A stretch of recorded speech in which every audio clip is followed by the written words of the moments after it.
നമസ്തേ. രാജ്യാന്തരത്തിലേക്ക് സ്വാഗതം. ആദ്യം പ്രധാന തലക്കെട്ടുകൾ.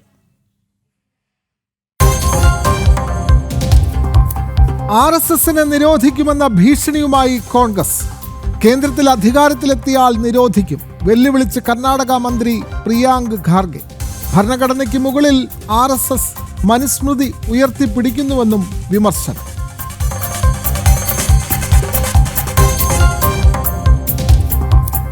കൊൽക്കത്തയിൽ ബലാത്സംഗത്തിനിരയായ വിദ്യാർത്ഥിനി നേരിട്ടത് കൊടും പീഡന ശ്രമത്തിനിടെ പാനിക് അറ്റാക്ക് ഉണ്ടായി. ശ്വാസം മുട്ടിയപ്പോൾ ഇൻഹേലർ നൽകി, തുടർന്നും പീഡിപ്പിച്ചു. പ്രതികളായ തൃണമൂൽ നേതാവ് മനോജിത് മിശ്രയെയും 2 വിദ്യാർത്ഥികളെയും കോളേജിൽ നിന്ന് പുറത്താക്കി.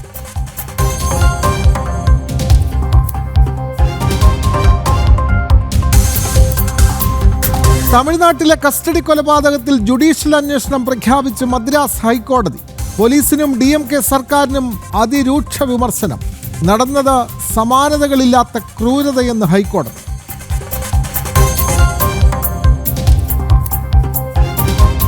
ബംഗളൂരു ദുരന്തത്തിന്റെ ഉത്തരവാദിത്തം റോയൽ ചലഞ്ചേഴ്സ് ബംഗളൂരുവിനെന്ന സെൻട്രൽ അഡ്മിനിസ്ട്രേറ്റീവ് ട്രിബ്യൂണൽ.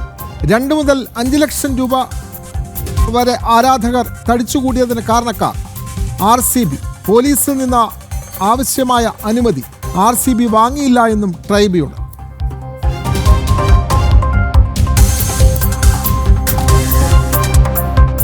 കർണാടകയിൽ DK ശിവകുമാറിന്റെ മുഖ്യമന്ത്രി മോഹത്തിന് തിരിച്ചടി. നേതൃമാറ്റം ഇല്ലെന്ന് Congress general secretary Randeep Surjewala. High command നിലപാട് DK അനുകൂല MLA-മാർ പരസ്യ പ്രതികരണം നടത്തവേ.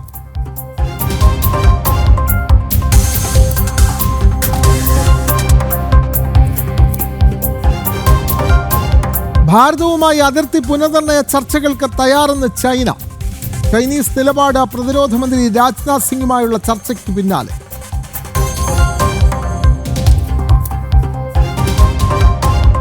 വിശദമായ വാർത്തകളിലേക്ക്. കേന്ദ്രത്തിൽ അധികാരത്തിലെത്തിയാൽ RSSനെ നിരോധിക്കുമെന്ന് കോൺഗ്രസ്. കർണാടക മന്ത്രിയും കോൺഗ്രസ് അധ്യക്ഷൻ മല്ലികാർജുൻ ഖാർഗെയുടെ മകനുമായ പ്രിയാങ്ക് ഖാർഗെയാണ് ഭീഷണിയുമായി രംഗത്ത് വന്നത്. മുൻപും പ്രിയാങ്ക് ഖാർഗെ സമാനമായ ഭീഷണി ഉയർത്തിയിട്ടുണ്ട്.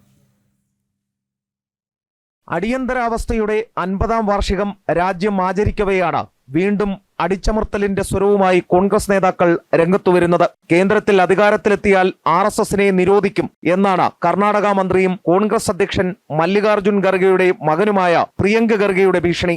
RSS മനുസ്മൃതി നടപ്പാക്കാൻ ശ്രമിക്കുന്നു എന്നും ഭരണഘടനയെ അട്ടിമറിക്കാനാണ് നീക്കമെന്നും പ്രിയങ്ക് ഖർഗെ ആരോപിക്കുന്നുണ്ട്. അതേസമയം മുൻപും പ്രിയങ്ക് ഖർഗെ സമാന ഭീഷണിയുമായി രംഗത്തു വന്നിട്ടുണ്ട്. പാർട്ടി അധ്യക്ഷന്റെ മകനായിട്ടും കർണാടകത്തിൽ അർഹിക്കുന്ന പരിഗണന പ്രിയങ്ക് ഖർഗെക്ക് കോൺഗ്രസിൽ ലഭിക്കുന്നില്ല. ശ്രദ്ധ പിടിച്ചുപറ്റാനുള്ള തന്ത്രത്തിന്റെ ഭാഗമായാണ് ഇത്തരം പരാമർശങ്ങളെന്നാണ് രാഷ്ട്രീയ വൃത്തങ്ങൾ വിലയിരുത്തുന്നത്. എസ് ശ്രീകാന്ത്, ജനം, ഡൽഹി. കൊൽക്കത്തയിൽ നിയമവിദ്യാർത്ഥിനി കൂട്ടബലാത്സംഗത്തിന് ഇരയായതുമായി ബന്ധപ്പെട്ട് ഞെട്ടിപ്പിക്കുന്ന വിവരങ്ങൾ പുറത്ത്. അങ്ങേയറ്റം മൃഗീയമായ രീതിയിലാണ് പീഡിപ്പിക്കപ്പെട്ടത് എന്ന് അതിജീവിത പോലീസിന് നൽകിയ മൊഴികൾ വ്യക്തമാക്കുന്നു. 7 മണിക്കൂറോളം നീണ്ട പീഡനത്തിനിടെ പെൺകുട്ടിക്ക് പാനിക് അറ്റാക്കും ശക്തമായ ശ്വാസതടസ്സവും ഉണ്ടായി. പെൺകുട്ടിയുടെ മൊഴി വ്യക്തമാക്കുന്ന CCTV ദൃശ്യങ്ങൾ പോലീസിന് ലഭിച്ചു കഴിഞ്ഞു. അതിക്രൂരമായ പീഡനമാണ് നിയമവിദ്യാർത്ഥിനി നേരിട്ടതെന്ന വിവരങ്ങളാണ് കൊൽക്കത്ത പോലീസിൽ നിന്നും ലഭിക്കുന്നത്. കോളേജ് ക്യാമ്പസിന്റെ കവാടത്തിൽ പെൺകുട്ടിയെ തടഞ്ഞ മുഖ്യപ്രതി മനോജിത് മിശ്ര തന്റെ ലൈംഗിക ഇംഗിതത്തിന് കീഴ്പ്പെടണമെന്ന് പെൺകുട്ടിയോട് ആവശ്യപ്പെട്ടു. എന്നാൽ ഇയാളെ തള്ളിമാറ്റി നിയമവിദ്യാർത്ഥിനി ഓടി രക്ഷപ്പെടാൻ ശ്രമിച്ചു. പിന്നാലെ 7 മണിക്കൂറോളം ഗാർഡ് റൂമിൽ പൂട്ടിയിട്ട് മനോജിത് മിശ്രയും സംഘവും പെൺകുട്ടിയെ പീഡിപ്പിച്ചു. ക്രൂര പീഡനത്തിനിടെ അതിജീവിതയ്ക്ക് പാനിക് അറ്റാക്ക് ഉണ്ടായി. കനത്ത ശ്വാസതടസ്സമുണ്ടായതോടെ തന്നെ ആശുപത്രിയിൽ കൊണ്ടുപോകാൻ അക്രമികളോട് പെൺകുട്ടി ആവശ്യപ്പെട്ടു. പക്ഷേ അവർ വഴങ്ങിയില്ല. താൻ മരിക്കാൻ പോവുകയാണ്, തന്റെ ഇൻഹേലറെങ്കിലും എടുത്തു തരൂ എന്ന് പെൺകുട്ടി ആവശ്യപ്പെട്ടപ്പോൾ പ്രതികളിൽ ഒരാൾ പെൺകുട്ടിക്ക് ഇൻഹേലർ നൽകി. ഗാർഡ് റൂമിന് വെളിയിൽ കസേരയിട്ട് ഇരുന്നതല്ലാതെ സെക്യൂരിറ്റിയും അതിജീവിതയെ സഹായിച്ചില്ല. അതേസമയം സംഭവവുമായി ബന്ധപ്പെട്ട് മനോജിത് മിശ്രയടക്കം 3 പേരെ കോളേജിൽ നിന്നും പുറത്താക്കി. പ്രതികളെ സംരക്ഷിക്കുന്ന മമതാ സർക്കാരിന്റെ നിലപാടിനെതിരെ BJP പ്രതിഷേധം ശക്തമാവുകയാണ്. എസ് ശ്രീകാന്ത്, ജനം, ഡൽഹി. തമിഴ്നാട്ടിൽ 27-കാരനായ ക്ഷേത്രം സെക്യൂരിറ്റിയുടെ കസ്റ്റഡി കൊലപാതകത്തിൽ ജുഡീഷ്യൽ അന്വേഷണം പ്രഖ്യാപിച്ച് മദ്രാസ് ഹൈക്കോടതി. ഈ കേസിൽ പോലീസിനും DMK സർക്കാരിനും അതിരൂക്ഷ വിമർശനവും കോടതിയിൽ നിന്നുണ്ടായി. നടന്നത് സമാനതകളില്ലാത്ത ക്രൂരത എന്ന് ഹൈക്കോടതി ചൂണ്ടിക്കാട്ടി. ഞങ്ങളെല്ലാത്തിനും ഒന്നാമതാണ് എന്ന് തമിഴ്നാട് സർക്കാർ മേനി നടിക്കുന്നുവെന്നും കോടതി കുറ്റപ്പെടുത്തി. വിവരങ്ങളുമായി ഡൽഹിയിൽ നിന്ന് ശ്രീകാന്ത് ചേരുന്നു. ശ്രീകാന്ത്, സമാനതകളില്ലാത്ത കൊലപാതകമാണ് തമിഴ്നാട്ടിൽ നടന്നത്. അതുകൊണ്ട് തന്നെ മദ്രാസ് ഹൈക്കോടതി രൂക്ഷമായ ഭാഷയിലാണ് DMK സർക്കാരിനെയും അവിടുത്തെ തമിഴ്നാട് പോലീസിനെയും വിമർശിച്ചത്. കൂടുതൽ വിവരങ്ങൾ ശ്രീകാന്ത്.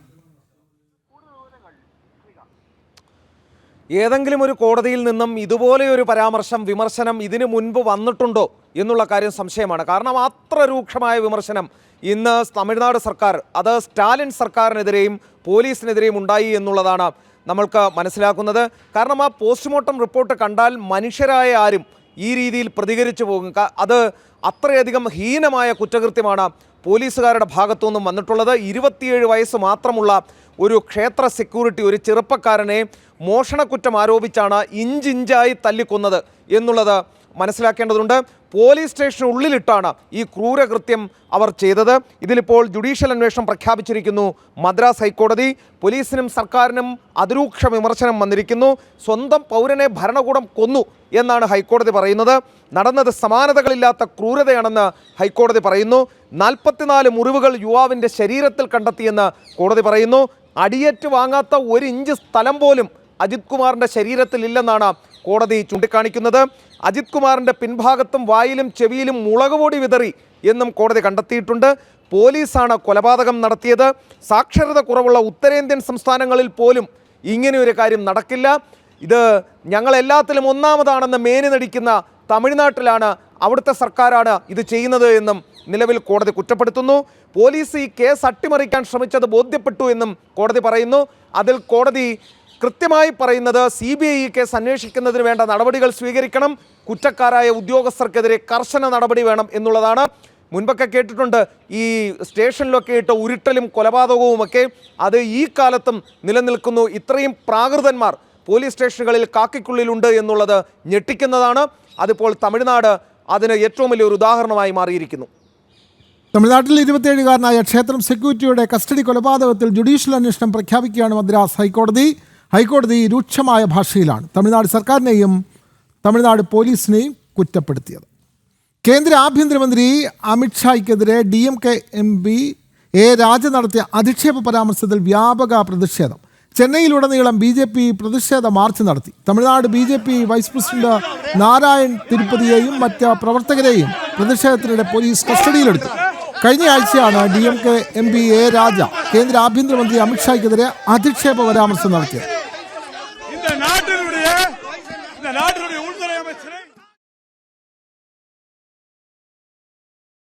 മുഖ്യമന്ത്രി സ്ഥാനമോഹം പൊലിഞ്ഞ് കർണാടക ഉപമുഖ്യമന്ത്രി DK ശിവകുമാർ. നേതൃമാറ്റം ഇല്ലെന്ന് വ്യക്തമാക്കി കർണാടകത്തിന്റെ ചുമതലയിലുള്ള Congress general secretary Randeep Surjewala. DMK അനുകൂല MLA-മാർ പരസ്യ പ്രതികരണം നടത്തവെയാണ് ഹൈക്കമാൻഡ് നിലപാട് വ്യക്തമാക്കിയത്.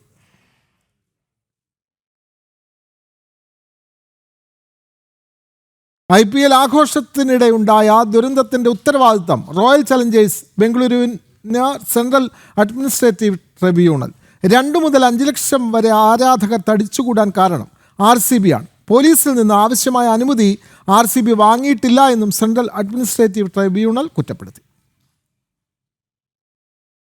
IPL ആഘോഷത്തിനിടെ ബംഗളൂരുവിൽ 11 പേർ മരിക്കുകയും നിരവധി പേർക്ക് പരിക്കേൽക്കുകയും ചെയ്ത സംഭവത്തിലാണ് സെൻട്രൽ അഡ്മിനിസ്ട്രേറ്റീവ് ട്രിബ്യൂണൽ രൂക്ഷ വിമർശനം നടത്തിയത്. ദുരന്തത്തിന്റെ പ്രഥമ ഉത്തരവാദികൾ റോയൽ ചലഞ്ചേഴ്സ് ബംഗളൂരുവാണ്. 2 മുതൽ 5 ലക്ഷം വരെ ആരാധകർ തടിച്ചുകൂടാൻ കാരണം RCB ആണ്. പോലീസിൽ നിന്നും ആവശ്യമായ അനുമതി RCB വാങ്ങിയില്ല. ടീം സോഷ്യൽ മീഡിയയിൽ പ്രചരിപ്പിച്ച വിവരത്തിന്റെ അടിസ്ഥാനത്തിലാണ് ആരാധകർ തടിച്ചുകൂടിയതും. RCBയുടെ അവസാന നിമിഷത്തെ ആഘോഷ പ്രഖ്യാപനം ശല്യമായി മാറിയെന്നും ട്രിബ്യൂണൽ തുറന്നടിച്ചു. അതേസമയം സംഭവത്തിൽ പോലീസിനെ കുറ്റപ്പെടുത്താനാകില്ലെന്ന് ട്രിബ്യൂണൽ ചൂണ്ടിക്കാട്ടി. ആവശ്യമായ മുന്നൊരുക്കങ്ങൾ ചെയ്യാനുള്ള സമയം പോലീസിന് ലഭിച്ചില്ല. അവർ ദൈവങ്ങളോ മജീഷ്യരോ അല്ല. അലാവുദ്ദീനെ പോലെ വിരൽ ഞൊടിച്ചുകൊണ്ട് ഏത് ആഗ്രഹവും നിറവേറ്റാനുള്ള മാജിക് പവർ ഒന്നുമില്ലാത്ത മനുഷ്യരാണെന്നും ട്രിബ്യൂണൽ കുറ്റപ്പെടുത്തി. എസ് ശ്രീകാന്ത്, ജനം, ഡൽഹി. ദക്ഷിണേന്ത്യൻ സംസ്ഥാനങ്ങളിൽ നടന്ന ബോംബ് സ്ഫോടന പരമ്പര. സൂത്രധാരൻ അബൂബക്കർ സിദ്ദിഖ് പിടിയിൽ. മലയാളിയായ അബൂബക്കർ സിദ്ദിഖിനെ ആന്ധ്രാപ്രദേശിലെ ഒളിസങ്കേതത്തിൽ നിന്നാണ് തമിഴ്നാട് പോലീസ് ഭീകരവിരുദ്ധ സേന പിടികൂടിയത്. ഇയാൾ 30 വർഷമായി ഒളിവിലായിരുന്നു. വിവരങ്ങളുമായി ഡൽഹിയിൽ നിന്നും ശ്രീകാന്ത് ചേരുന്നു. ശ്രീകാന്ത്, വളരെ പ്രധാനപ്പെട്ട ഒരു വാർത്തയാണ്. ദക്ഷിണേന്ത്യൻ സംസ്ഥാനങ്ങളിൽ നടന്ന ബോംബ് സ്ഫോടന പരമ്പരയിലെ സൂത്രധാരൻ മലയാളി അബൂബക്കർ സിദ്ദിഖ് പിടിയിലായിരിക്കുന്നു. ഇയാൾ ആന്ധ്രാപ്രദേശിലെ ഒളിസങ്കേതത്തിലായിരുന്നു. അവിടെ നിന്നാണ് തമിഴ്നാട് പോലീസ് ഭീകരവിരുദ്ധ സേന പിടികൂടുന്നത്. ഇയാൾ 30 വർഷമായി ഒളിവിലായിരുന്നു. കൂടുതൽ വിവരങ്ങൾ ശ്രീകാന്ത്. അറസ്റ്റിലായത് കൊടും ഭീകരനാണ്. വേരുകൾ അന്വേഷിച്ച് ചെന്നപ്പോൾ മനസ്സിലാക്കാൻ സാധിക്കുന്നത് അയാൾ മലയാളിയാണ്, കാസർഗോഡുകാരനാണ് എന്നുള്ളതാണ്. എന്തായാലും അയാളെ പിടികൂടിയത് എന്തായാലും കേരള പോലീസ് അല്ല, അത് തമിഴ്നാട് പോലീസാണ് ഈ കൊടും ഭീകരനെ അറസ്റ്റ് ചെയ്തിരിക്കുന്നത്. ദക്ഷിണേന്ത്യൻ സംസ്ഥാനങ്ങളിൽ ബോംബ് സ്ഫോടന പരമ്പര ആസൂത്രണം ചെയ്തയാളാണ് ഈ കൊടും ഭീകരൻ കൂടിയായ അബൂബക്കർ സിദ്ദിഖ്. കാസർഗോഡ് സ്വദേശിയായ സിദ്ദിഖിനെ ആന്ധ്രാപ്രദേശിലെ ഒളിസങ്കേതത്തിൽ നിന്നും തമിഴ്നാട് പോലീസിൻ്റെ ഭീകരവിരുദ്ധ സേനയാണ് പിടികൂടിയത്. കഴിഞ്ഞ 30 വർഷമായി ഈ കൊടും ഭീകരൻ ഒളിവിൽ കഴിയുകയായിരുന്നു. നിരവധി ബോംബ് സ്ഫോടന കേസുകളുടെ സൂത്രധാരനാണ് ഈ അബൂബക്കർ സിദ്ദിഖ്. നിരോധിത സംഘടനയായ അല്ലുമ്മ അടക്കമുള്ള സംഘടനകളിലേക്ക് റിക്രൂട്ട്മെൻറ്റ് നടത്തിയ കേസിലെ പ്രതി കൂടിയാണ് ഇയാൾ. ഈ അല്ലുമ്മ തമിഴ്നാട് കേന്ദ്രീകരിച്ച് പ്രവർത്തിക്കുന്നതാണ്. നേരത്തെ തിരുനെൽവേലി പൈപ്പ് ബോംബ് കേസുണ്ട്, ആ കേസിലെ പ്രതി കൂടിയാണ് ഇയാൾ.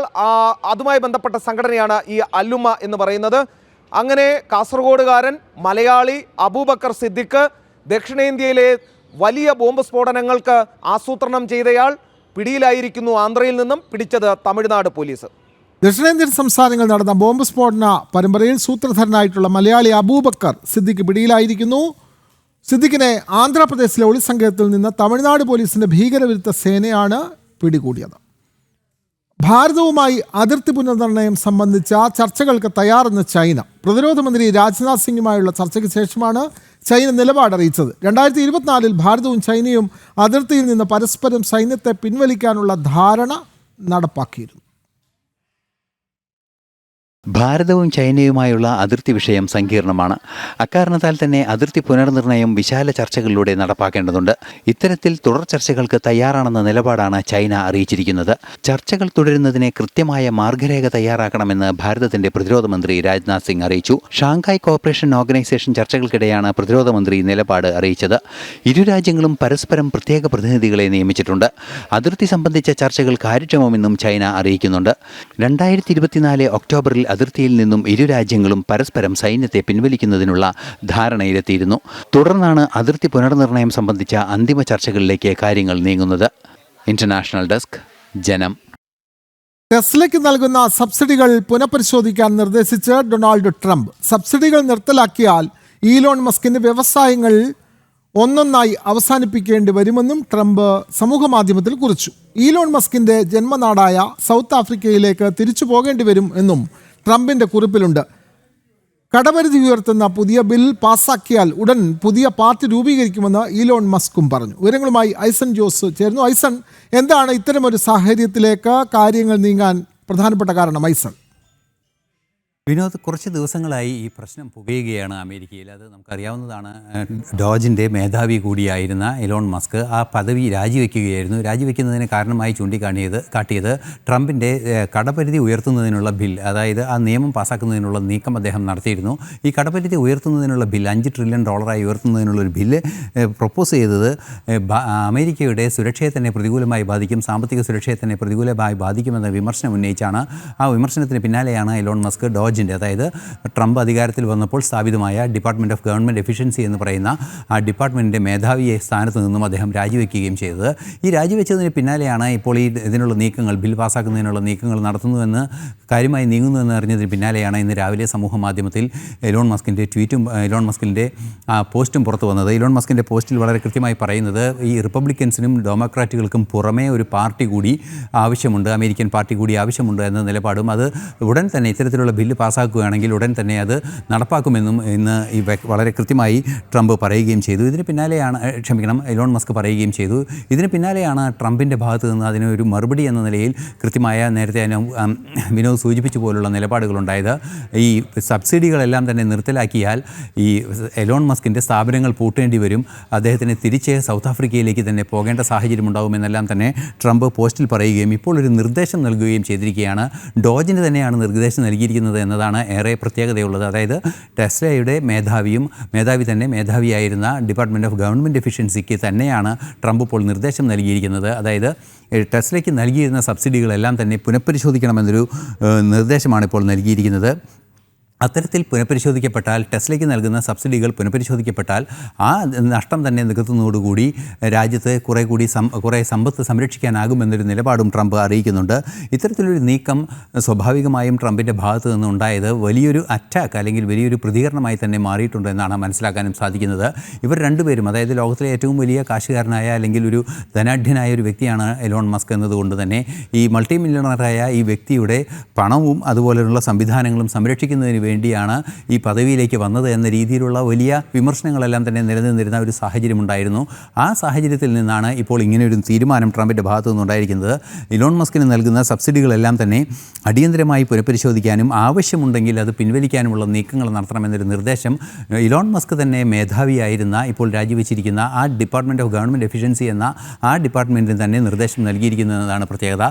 നേരത്തെ സൂചിപ്പിച്ച പോസ്റ്റും അതുപോലെ തന്നെ ട്രംപിൻ്റെ ട്രൂത്തിലെ പോസ്റ്റും ഈ ഉത്തരവും ചേർത്ത് വായിക്കുമ്പോൾ ഒരു പരിധിവരെ ഇലോൺ മസ്കിനെ നാടുകടത്തുക എന്ന ലക്ഷ്യം പോലും ട്രംപിനുണ്ട് എന്ന് സൂചിപ്പിക്കപ്പെടുന്നതാണ് നിലപാടുകൾ. ഇലോൺ മസ്കിന്റെ വ്യവസായങ്ങൾക്ക് വലിയ നഷ്ടം നേരിടുന്ന ഒരു തീരുമാനത്തിലേക്ക് ട്രംപ് പോകും. അങ്ങനെയാണെങ്കിൽ ഇലോൺ മസ്കിന് തൻ്റെ നിലപാടിൽ നിന്ന് പുറകോട്ട് പോകേണ്ടി വരും. ഇത് ഏത് തരത്തിലാണ് നമുക്ക് ഇത് വിലയിരുത്താൻ കഴിയുക? ഏത് തരത്തിലേക്കായിരിക്കും ഈ വിഷയം സങ്കീർണമാകുക? ഐസൻ ജോസ്. തീർച്ചയായും ഇത് ഇലോൺ മസ്കിനെ സംബന്ധിച്ചിടത്തോളം സങ്കീർണമായി തുടങ്ങി എന്നതാണ് യാഥാർത്ഥ്യം. അദ്ദേഹത്തിൻ്റെ സ്ഥാപനങ്ങളുടെ, അതായത് ടെസ്ല എന്ന കാർ നിർമ്മാണ ഫാക്ടറി ഉണ്ട്, സ്പേസ് എക്സ് എന്ന് പറയുന്ന ബഹിരാകാശ രംഗത്ത് പ്രവർത്തിക്കുന്ന സംവിധാനങ്ങളുണ്ട്. ഇതുമായൊക്കെ വലിയ തോതിലുള്ള കരാറുകൾ നിലനിൽക്കുന്നുണ്ട് അമേരിക്കയ്ക്ക്. ഈ കരാറുകളുടെ എല്ലാം ഒരു പുനഃപരിശോധന ഉണ്ടാകുന്നൊരു സാഹചര്യം ഉണ്ടായാൽ തീർച്ചയായും ട്രംപിനെ സംബന്ധിച്ചിടത്തോളം വലിയ ആഘാതമായത് മാറും. ഇന്നത്തെ മാത്രം വന്ന റിപ്പോർട്ടുകൾ അനുസരിച്ച് 6% ഇടിവ് ടെസ്ലയുടെ ഷെയറുകളെ സംബന്ധിച്ചിടത്തോളം ഉണ്ടാകുന്നുണ്ട് എന്നാണ് അറിയാൻ സാധിക്കുന്നത്. 6% ഇടിവ് ഇന്നുണ്ടായിട്ടുണ്ട്, 6% വളർച്ചയിൽ ഇടിവുണ്ടായിട്ടുണ്ട് എന്ന ചില വിവരങ്ങളെല്ലാം തന്നെ സ്റ്റോക്ക് മാർക്കറ്റുകളിൽ നിന്നുമുള്ള അപ്ഡേറ്റ് പരിശോധിക്കുമ്പോൾ മനസ്സിലാക്കാൻ സാധിക്കുന്നുണ്ട്.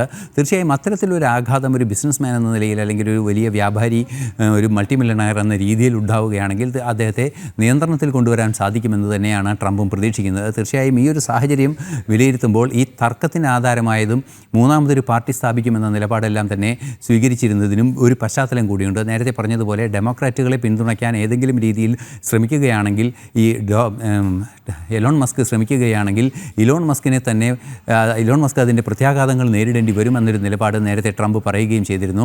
ഇതെല്ലാം ചേർത്ത് വായിക്കുമ്പോൾ ഗൗരവപരമായ ഒരു രാഷ്ട്രീയ സാമ്പത്തിക ഒരു സംഭവ വികാസങ്ങൾ അമേരിക്കയിൽ ഉണ്ടാകാനുള്ള സാധ്യത ഒട്ടും തള്ളിക്കളയാനാവില്ല എന്നാണ് മനസ്സിലാക്കാൻ സാധിക്കുന്നത്.